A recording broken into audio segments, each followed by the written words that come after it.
आज 14वां दिन। गुरुजी आगे कहते हैं, दशानन को युद्ध अभिष्ट नहीं था, पर पास आई शत्रु सेना की अवहेलना करना भी उचित नहीं था। अतः वे भी युद्ध की तैयारी करने लगे। भाई को युद्ध के लिए उद्यत देखकर विभीषण उन्हें समझाते हुए बोले कि परस्त्री के कारण आपकी निर्मल कीर्ति पल भर में नष्ट हो जाएगी। अतः आप राम को सीता सौंप दो, इसमें कोई दोष भी नहीं है। इस प्रकार के अनेक तर्कों द्वारा विभीषण ने दशानन को समझाने का भरसक प्रयास किया। विभीषण की बात सुनकर दशानन मन में विचार करते हैं कि इस समय शत्रु के उपस्थित होने पर मेरा सहोदर, मेरा दायां हाथ ही मेरा साथ नहीं दे रहा, उल्टे मुझे समझा रहा है। यह मेरा छोटा भाई, जिसने हर युद्ध में मेरा साथ दिया, आज मुझसे ऊंची आवाज में बात कर रहा है। यदि अब मैंने इसे न रोका तो यह प्रजा भी भड़क सकती है। मेरे बेटे व भाई भानुकर्ण भी गुमराह हो सकते हैं। हनुमान सबसे पहले इसी के पास गया था। इसी ने उसे सीता का पता बताया था। तब मैं चुप रहा। अतः अब इसकी इतनी हिम्मत बढ़ गई है। आज इसे दंडित नहीं किया गया तो सारी प्रजा भी मेरे विरोध में हो सकती है, सेना भी भड़क सकती है। इसे ऐसा दंड देना चाहिए कि सबको शिक्षा मिले, फिर कोई मेरे विरुद्ध बात करने की हिम्मत न कर सके, सिर न उठा सके। इस प्रकार निर्णय कर दशानन ने विभीषण से कहा, मैं अर्धचक्री दशानन, जिसने शत्रु को झुकाना सीखा है, शत्रु के समक्ष झुकना नहीं। उसे तू झुकने की सलाह दे रहा है? तू मेरा भाई नहीं, दुश्मन है। जा, मेरी आंखों के सामने से दूर हो जा। उसी के साथ रहो जिसका तू बनकर आया है। स्वाभिमानी विभीषण अपनी 30 अक्षौहिणी सेना सहित तुरंत लंका से निकलकर राम के पास पहुंचे। दूर से विभीषण को आता देखकर पहले तो वानर वंशियों की सेना कांपी, फिर कुछ संभलकर सभी योद्धाओं ने हथियार उठा लिए। फिर विभीषण के भेजे गए दूत के शांति वचन सुनकर वे निश्चिंत हो गए। तभी एक मंत्री ने राम को सलाह दी कि हो सकता है कि यह दशानन की ही कोई चाल हो, क्योंकि राजाओं की चेष्टा विचित्र होती है। बाद में गुप्तचरों द्वारा यह जानकारी मिली पर कि जिस दिन दशानन ने सीता हरी है, तभी से उन दोनों भाइयों में मतभेद हो गया था, जो कि अभी चरम सीमा पर पहुंचकर विभीषण के निष्कासन का कारण बना है। हनुमान द्वारा भी विभीषण के पक्ष में बोलने पर राम ने उन्हें अपनी सेना में शामिल कर लिया और उन्हें लंकाधिपति बनाने का आश्वासन दिया। इस प्रकार 8 दिन हंसनगर में रहकर उन्होंने लंका की ओर प्रयाण किया। लंका के समीप पहुंचने पर उन्होंने रणभेरी बजाई। लंका से युद्ध के लिए सर्वप्रथम हस्त प्रहस्त निकले। तदनंतर इंद्रजीत, मेघनाद, भानुकर्ण, दशानन अपनी सवारी पर आए। दोनों सेनाओं में भयानक युद्ध हुआ, जिसमें अनेक योद्धाओं के साथ साथ नल व नील द्वारा हस्त प्रहस्त वीर गति को प्राप्त हुए। हस्त प्रहस्त के दिवंगत होने पर दूसरे दिन दशानन की सेना ने क्रोधित होकर द्विगुणित उत्साह से युद्ध किया। फलस्वरूप इंद्रजीत ने सुग्रीव को, मेघनाद ने भामंडल को नागपास में और भानुकर्ण ने हनुमान को भुजाओं में बांध लिया। यह देखकर विभीषण ने राम लक्ष्मण से उन्हें बचाने का अनुरोध किया। अभी इनमें बात चल ही रही थी कि अंगद ने भानुकर्ण का उत्तरासन हटा दिया। लज्जावश जब तक वह अपने वस्त्र संभालने लगा, तब तक हनुमान ने उनके बंधन से निकल गए। सुग्रीव व भामंडल को बचाने विभीषण आगे बढ़े। विभीषण को देखकर इंद्रजीत और मेघनाद मन में सोचते हैं कि ये हमारे पिता के समान हैं, इन पर हथियार उठाना उचित नहीं। काका के सामने भागने में दोष भी नहीं है। भामंडल और सुग्रीव तो मर ही जाएंगे, अतः काका का सामना नहीं करना चाहिए, इसलिए वे दोनों लौट गए। इस प्रकार आज का युद्ध यहीं बंद हो गया। भामंडल व सुग्रीव को बेहोश देखकर राम ने गरुड़ेंद्र को याद किया। अवधि ज्ञान से राम लक्ष्मण की परेशानी जानकर गरुड़ेंद्र ने चिंतावेग नामक विद्याधर को 2 विद्याएं देकर भेजा, जिसने आकर राम को सिंह वाहिनी और लक्ष्मण को गरुड़ वाहिनी विद्या दी। साथ ही जल बाण, अग्निबाण, पवन बाण आदि अनेक दिव्य अस्त्र दिए। लक्ष्मण ने गरुड़ वाहिनी विद्या से भामंडल सुग्रीव को नागपाश से मुक्त कराया। फिर सबने मिलकर जिनेंद्र वंदना की। अगले दिन जब राक्षस वंशियों की सेना ने वानरों की सेना को भयभीत कर दिया, तब विभीषण वानर वंशियों को धैर्य बंधाते हुए युद्ध को उद्यमी हुए। दशानन ने जब अपने सामने विभीषण को देखा तो बोले कि तुम मेरे छोटे भाई हो, मारने के योग्य नहीं हो, इसलिए मेरे सामने से दूर हो जाओ। इस पर विभीषण ने दशानन से कहा कि तू मोह से उन्मुक्त है, तेरी मृत्यु नजदीक है। इस प्रकार के अपशब्द सुनते ही दशानन का क्रोध भड़क उठा और उन्होंने विभीषण पर वार कर दिया। दोनों में घमासान युद्ध होने लगा। दोनों ने एक दूसरे के रथ, छत्र, ध्वजा आदि तोड़ डाले। इसी प्रकार राम भानुकर्ण से, लक्ष्मण इंद्रजीत से परस्पर युद्ध करने लगे। इंद्रजीत ने लक्ष्मण पर तामस बाण चलाया। लक्ष्मण ने सूर्य बाण से उसका निराकरण किया। फिर इंद्रजीत ने आशीर्विष नामक नाग बाण चलाया, जिसका निराकरण लक्ष्मण ने गरुड़ बाण से किया। लक्ष्मण ने इंद्रजीत पर नाग बाण चलाया, जिससे वह बेहोश हो गया। राम ने भी भानुकर्ण को बेहोश कर दिया। दोनों को बांधकर रथ में डालकर उन्हें विराधित और भामंडल को सौंप दिया। इसी समय दशानन ने विभीषण पर त्रिशूल चलाया, जिसे लक्ष्मण ने बीच में ही रोक दिया। अतः क्रोधित होकर दशानन ने लक्ष्मण पर अमोघ क्षेपा शक्ति चलाई, जिससे लक्ष्मण बेहोश हो गए। यह देखकर राम ने अनेक प्रकार के अस्त्र चलाए, पर दशानन पर उसका कोई असर न देखकर वह दशानन से बोले कि तू दीर्घ आयु लगता है, तेरी अभी कुछ दिन आयु शेष है, इसलिए मेरे बाण निष्फल हो रहे हैं। अब मैं तुमसे प्रार्थना करता हूँ कि युद्ध में मेरे जिस भाई को तूने शक्ति से घायल किया है वह मरणोन्मुख है, अतः यदि तू अनुमति दे तो मैं उसका मुख देख लूं। राम के इस अनुरोध को दशानन ने तुरंत मान लिया, क्योंकि वह किसी की प्रार्थना ठुकरा नहीं सकता था। वह इस नियम का पालन करता था कि युद्ध में कायरों, भगोड़ों, घायलों, आयुध रहितों पर आक्रमण नहीं करना चाहिए। नहीं वृद्ध, यति, स्त्री, तपस्वी, पागल, पशु, पक्षी, दीन, मूर्छित, रोग से ग्रसित और शरणागत को मारना चाहिए।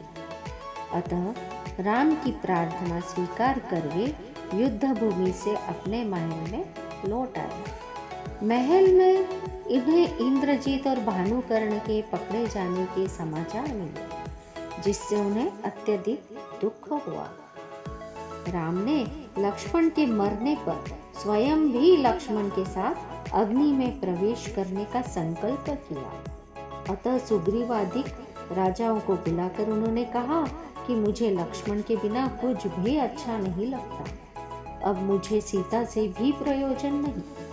आप लोगों ने मेरी बहुत सहायता की है, अब तुम सब अपने अपने घर जाओ। जाम्बूनद ने समझाते हुए उन्हें कहने लगे, आप महाधीर वीर हैं, आपको इस प्रकार से विलाप करना उचित नहीं। आपके भाई नारायण हैं, वे मर नहीं सकते, अभी वे शक्ति लगने से बेहोश हो गए हैं, अतः हमें शक्ति को निकालने का उपाय करना चाहिए, क्योंकि सूर्य उदित होने पर उनके जीने में संशय हो जाएगा। अभी किसी भी व्यक्ति को उनका स्पर्श नहीं करने दिया जाए, अन्यथा शक्ति घातक सिद्ध होगी। अतः प्रमुख व्यक्तियों को सुरक्षा की दृष्टि से लक्ष्मण के चारों तरफ बैठा दिया। तब सतर्क होकर लक्ष्मण की सुरक्षा कर ही रहे थे कि भामंडल ने एक अजनबी को आते देखा। उससे पूछताछ करने पर पता चला कि वह राम के दर्शन का अभिलाषी है और लक्ष्मण के जीने का उपाय भी बता सकता है। अतः भामंडल उस व्यक्ति को तत्काल राम के पास ले गए। राम को अपना परिचय देते हुए उसने कहा कि मैं देवगीत नगर के राजा का पुत्र हूँ। मैं एक दिन आकाश से जा रहा था कि सहस्त्र विजय नामक राजकुमार से मेरा युद्ध हुआ। उसने मुझे चंडरवा नामक शक्ति मारी, जिससे बेहोश होकर मैं अयोध्या के महेंद्र नामक उद्यान में गिर पड़ा। दूर से उद्यान में गिरता देखकर राजा भरत वहां आए। उन्होंने मुझे चंदन के जल से लेप किया, जिससे शक्ति निकल गई। वह मेरा पहले जैसा रूप हो गया। इस प्रकार भरत ने मुझे नया जन्म दिया। राजा भरत से चंदन के उस जल की उत्पत्ति के बारे में पूछने पर उन्होंने बताया, कुछ समय पूर्व हमारा देश अनेक रोगों से ग्रसित हो गया था। किसी भी उपाय से कोई भी बीमारी दूर नहीं होती थी, पर राजा द्रोण मेघ प्रजा सहित निरोग था। जब मैंने यानी भरत ने उन्हें बुलवाया और निरोग होने का उपाय करने को कहा, तो राजा द्रोण मेघ ने सुगंधित जल से मुझे व इस नगर को सिंचा, जिससे सभी प्रजा स्वस्थ हुई। सुगंधित जल की उत्पत्ति पूछने पर राजा द्रोण मेघ ने बताया कि मेरी विशल्या नाम की पुत्री जब गर्भ में आई थी, तभी अनेक व्याधियों से युक्त मेरे देश की समस्त व्याधियां दूर हो गई, और अभी भी उसके स्नान के जल से हर किसी के रोग घाव दूर हो जाते हैं। उसकी शरीर की सुगंधि से ही यह जल अत्यधिक सुगंधित है। यह सुगंधित जल क्षण भर में समस्त रोगों का नाश करता है। भरत ने राजा द्रोण से कहा कि अवश्य ही यह उसकी पूर्व भव की किसी तपस्या का फल है। लक्ष्मण की शक्ति के दूर होने का उपाय मिलने पर राम ने हनुमान, भामंडल और अंगद को अयोध्या भेजा। विमान द्वारा वे पलक झपकते ही अयोध्या पहुंच गए। वहां जाकर उन्होंने भरत को जगाया और सीता हरण व लक्ष्मण की बेहोशी का कारण बताया, जिसे सुनकर भरत को शोक के साथ साथ अत्यंत क्रोध भी आया। अतः उन्होंने रणभेरी भिजवा दी। अर्धरात्रि में रणभेरी सुनकर अयोध्यावासी चौंक गए। फिर शत्रु सेना को समीप आया समझकर युद्ध के लिए तैयार होकर महल में आने लगे। हनुमान आदि ने भरत को समझाया कि लंका यहाँ से बहुत दूर है, बीच में समुद्र भी है, अतः सेना सहित वहां जाना कठिन है। हमें तो तुम सिर्फ विशल्या के स्नान का जल ला दो। इस पर भरत बोले, तुम जल की बात क्या करते हो? तुम विशल्या को ही साथ ले जाओ, क्योंकि मुनिराज ने कहा कि वह लक्ष्मण की पत्नी होगी। अतः राजा द्रोण मेघ को भी इसमें कोई ऐतराज नहीं होगा। द्रोण मेघ के राज्य में जाकर विशल्या सहित 1000 कन्याओं के साथ वे आकाश मार्ग से शीघ्र ही लंका के पास स्थित अपनी सेना के पड़ाव में पहुंचे। ज्यों ज्यों विशल्या पड़ाव के समीप आती गई, त्यों त्यों लक्ष्मण के शरीर में आराम होने लगा और उसके समीप पहुंचते ही तेजोपुंज शक्ति निकल गई। उस भागती हुई शक्ति को हनुमान ने पकड़ लिया। तब वह दिव्य शक्ति स्त्री का रूप धारण कर हनुमान से बोली कि आप हमें छोड़िए, क्योंकि हमारा कोई अपराध नहीं है। हमें जो साधता है हम उसके वशीभूत होते हैं। मैं अमोघ विजया नामक शक्ति हूँ। जब दशानन ने कैलाश पर्वत पर चैत्यालय में भक्ति गान किया और अपने हाथों की नस बजाई, तब धर्णेंद्र का आसन कंपायमान हुआ। धर्णेंद्र ने अत्यधिक प्रसन्न होकर दशानन के मना करने पर भी जबरदस्ती मुझे उसे प्रदान किया। मैं जिसे लगती हूँ उसके प्राण लेकर ही निकलती हूँ। मैं पराधीन हूँ। जो मुझे चलाता है मैं उसके शत्रु का नाश करती हूँ। यह सुनकर हनुमान ने उस शक्ति को छोड़ दिया।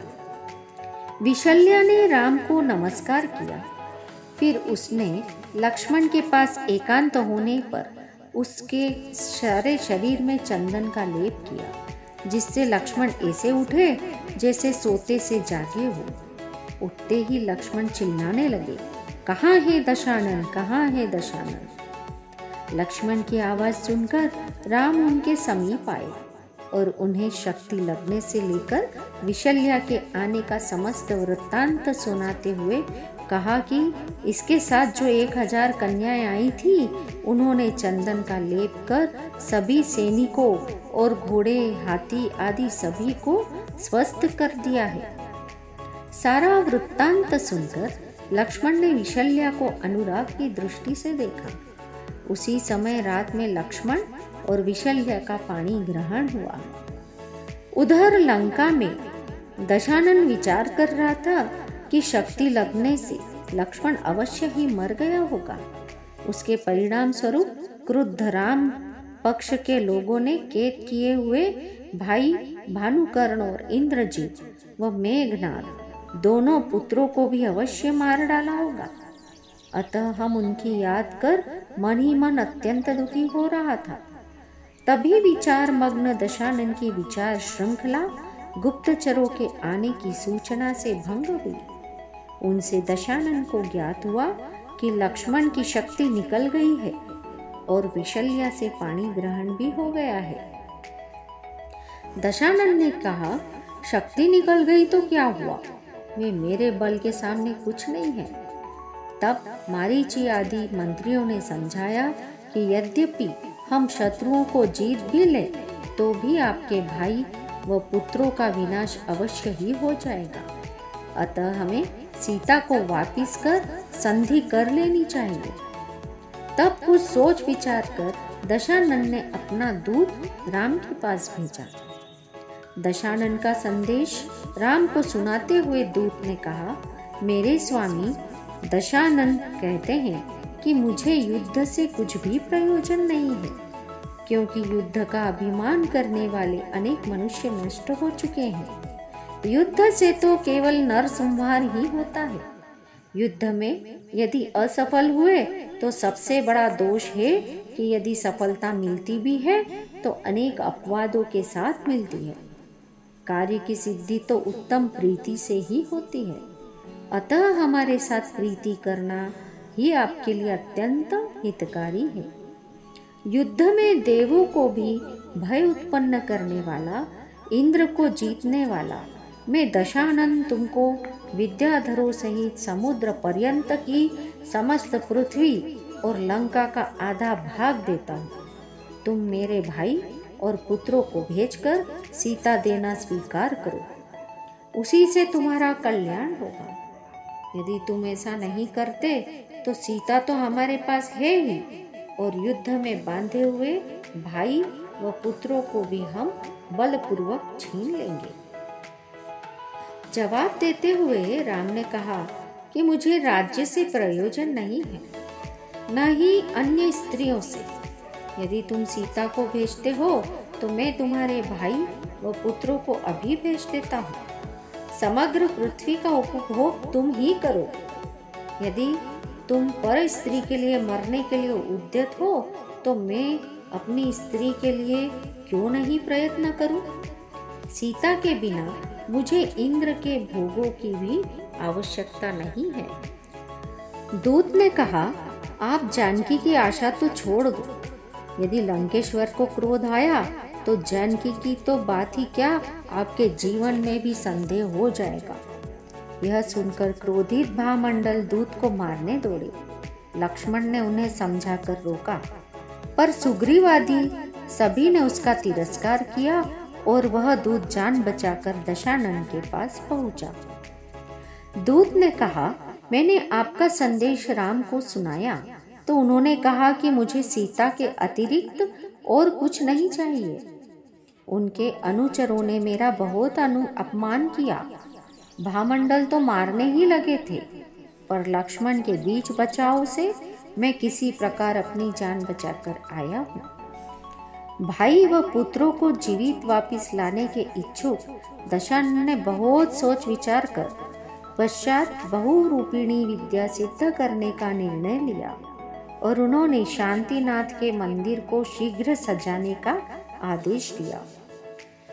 तभी अष्टानिका महापर्व प्रारंभ हुआ। सभी लंका वासियों ने व्रत नियम धारण किए।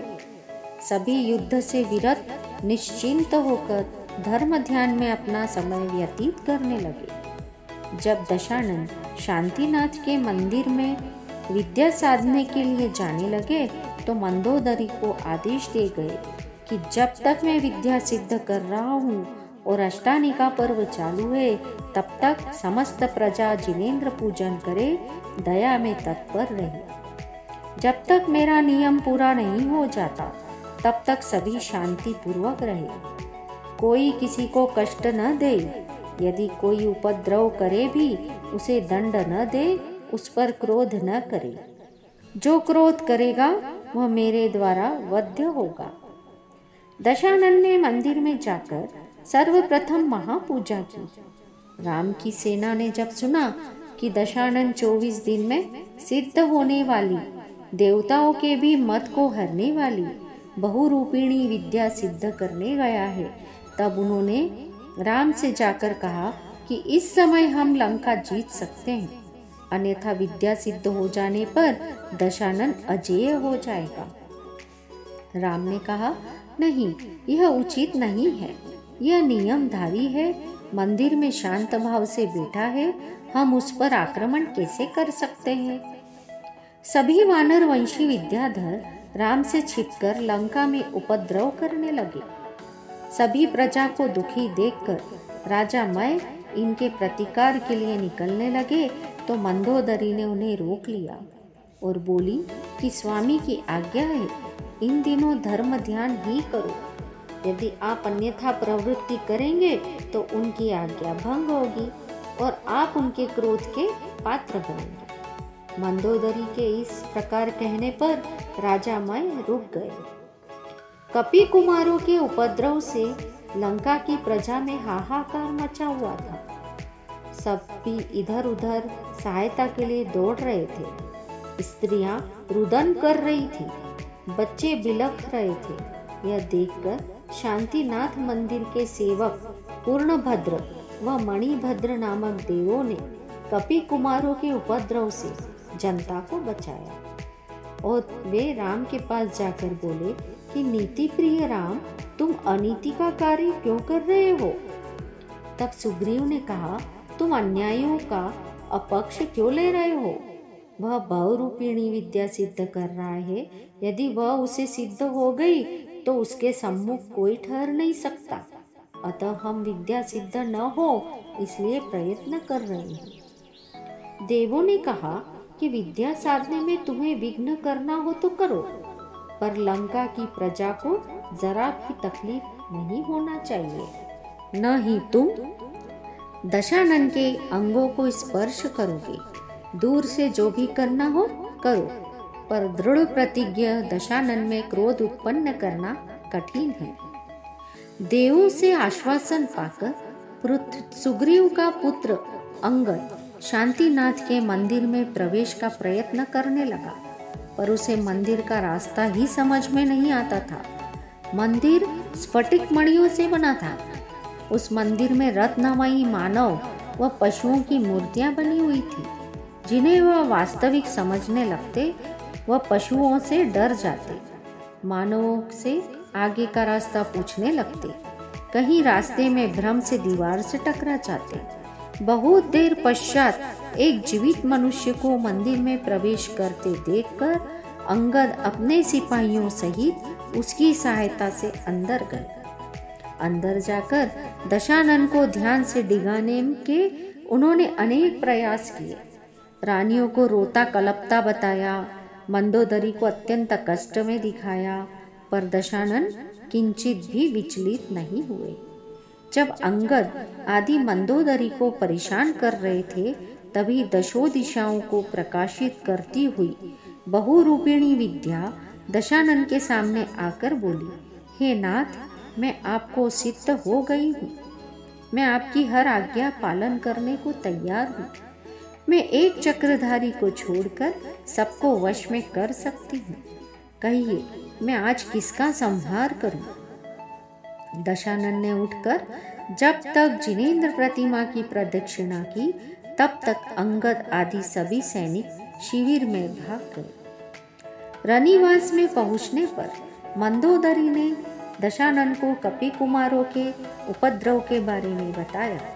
दशानन ने सबको दिलासा दी, स्नानादि कर भोजन किया, फिर बहुरूपिणी विद्या की परीक्षा की, लंका की सुरक्षा के लिए मायामयी कोट बनाया और दूसरे दिन युद्ध की योजना बनाते हुए वे निद्रामग्न हो गए।